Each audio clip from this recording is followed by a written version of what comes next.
সামনে আসতেছে নতুন বছর। আমার মতন প্রত্যেকটা মাই চায় যে নতুন বছরে তার কন্যা সন্তানকে একটু নতুন রূপে সাজাতে। তাই তো আমি নিজেই বসে পড়লাম আমার মেয়ের জন্য আমার সাধ্য অনুযায়ী কিছু করার জন্য। জানি না কতটুকু পারবো, কিন্তু চেষ্টা তো করে দেখতে পারি।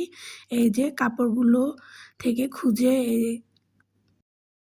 লাল আর সাদা এই দুটো কালার দিয়ে আমি একটা ড্রেস বানানোর চেষ্টা করব।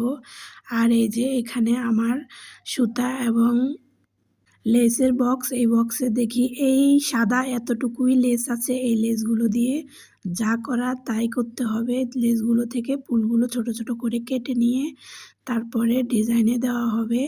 আর এই যে সুতার বক্স, আর এই বক্সটার সুতাগুলো দেখেন কি এলোমেলো হয়ে রয়েছে। আমার ছোট মেয়ে সবসময় এই সুতাগুলো নিয়ে খেলা করে, তার জন্য তো আমি ঠিক মতন রাখতে পারি না। আর এখান থেকে আমি সুতাগুলো বেছে নিলাম সুন্দর করে। তারপরে আমি এই জামাগুলো কাটার জন্য রেডি করতেছি। জানি না কতটুকু পারবো, তবে আমি চেষ্টা করব যাতে সুন্দর হয়। বিসমিল্লাহ পরে আমি সবগুলো জামা সুন্দর করে 2 মেয়ের জন্য রেডি করে নেব। আসলে সত্যি কথা বলতে কি, আমি ভালো মতন সেলাই পারি না। তারপরও যতটুকু পারি চেষ্টা করব যাতে আমার মেয়েরা অনেক খুশি হয়। আমার মনে হয় যে একটা মা চাইলেই সবকিছু করতে পারে, সবকিছু করাই সম্ভব।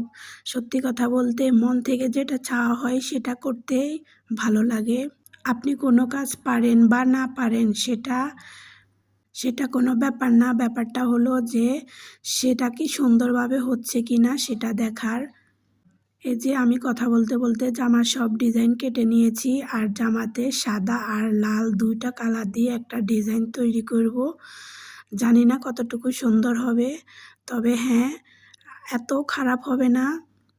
এই যে সামনের পার্টটা এরকমই হবে, আর আমি নিচের ঘেরের জন্য যে পার্টটা, এটা 2 কালার দিয়ে এরকমভাবে কেটে নিচ্ছি।